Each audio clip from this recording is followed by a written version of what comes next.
I can promise you've never had coffee like this before.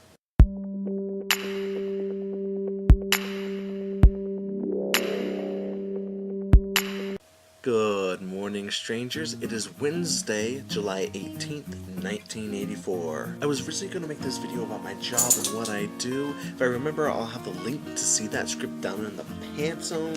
And if you have any questions about the customer service or financial side of retail, feel free to leave questions in the comments or ask me on Twitter at ManWithBlueFox. I'll do my best to answer your questions, but I won't give away any company secrets because I really do like my job. I still think it's important that people understand retail from a non-consumer side of things. I've worked customer support for retail, and I've also been a retail worker at multiple stores, so I understand retail on four sides, including the customer side. We really do care about when things don't go the right way, but that's not what I want to talk about today. That being said, I have some really unexpected news that I get to share with you guys, as well as the rest of the world. I get to start selling my coffee starting right now, like literally right this second.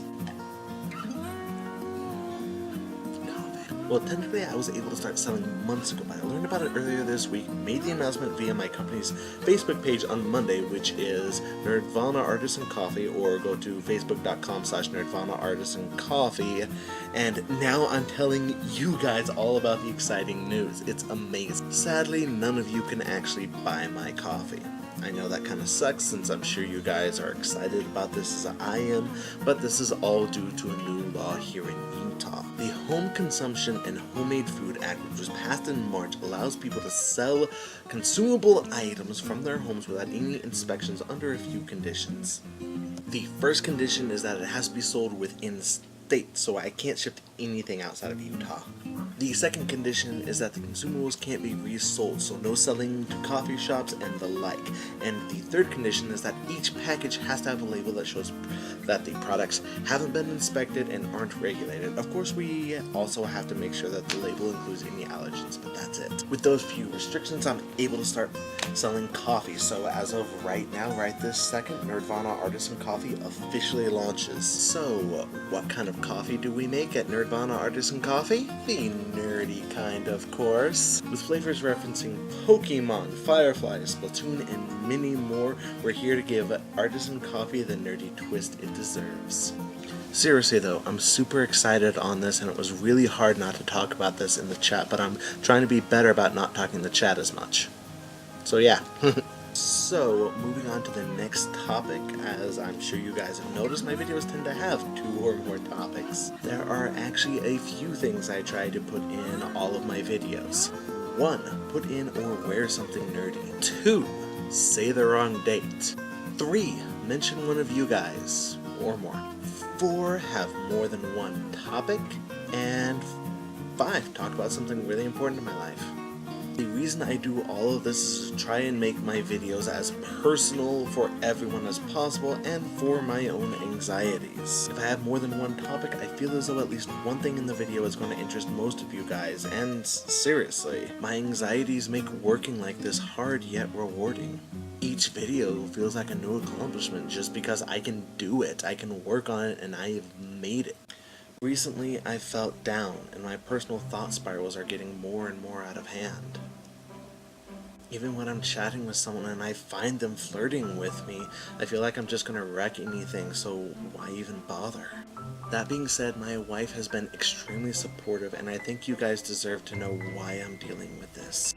Earlier this year, there were 2 women who were talking and flirting with me quite a bit. The first one was new to polyamory, while the second one was fairly experienced with it. We'll call them Jess and Max. Jess and I had talked and flirted and been together a few times, and it was nice to see how she was getting more comfortable with the polyamorous lifestyle. She lived close to where I worked, so seeing her wasn't an issue. It felt like she was falling for me, and she even said so at one point. Max hadn't really spent much time with me, but there was an instant connection, and she wanted to be what we call flexible friends. In other words, it wasn't anything extremely romantic, but we did have a strong focus on friendship as well as some intimacy. There was less pressure with Max, and so things with her were always fun, until they weren't. Jess knew about Max, and she didn't like Max at all. She was tired of every person who was interested in her to also be talking with Max. I could understand how that felt, but what Jess did was horrible. Completely horrible. Jess had been flirting with Max's girlfriend for a few weeks, and neither one of them had made anything official until the incident. The incident was Jess left her husband and ended everything with every guy that she was talking to only being with Mags's girlfriend. Both of them completely blocked Mags out of everything, including all social media, and Jess told me that she couldn't see herself with me anymore because I was a man. Yeah, I mean, physically I'm a guy, but as I've said before, I'm gender fluid, and that seemed to be important to her until it wasn't. Less than a month later, I found out that Jess is engaged with her girlfriend, and my relationship with Mags is rocky. Anytime I would talk with Mags, I felt so guilty, like it was my fault that Jess did this to her. This is the kind of thing I mean when I say that communication is important to any kind of relationship, especially open relationships. This has caused my thought spirals to be extremely troubling, and they keep on getting darker and darker. At the beginning of this year, I was hopeful and ready to take on the world. Now I feel lucky that I met you guys when I did. If not, I don't think I'd have been able to handle things. Your videos help. This whole channel helps more than even I thought possible. That's why I strive to keep it going and to make sure that we're all working together on this for as long as possible.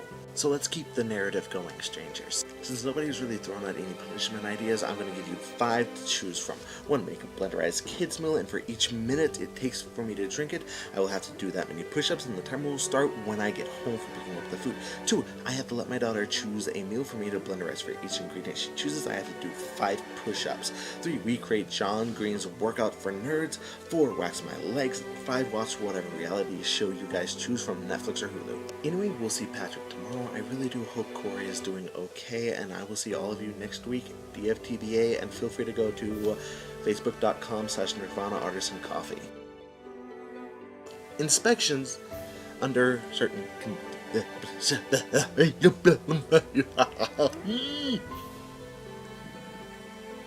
I'm gonna turn this one into a blooper at the end, so aha! Me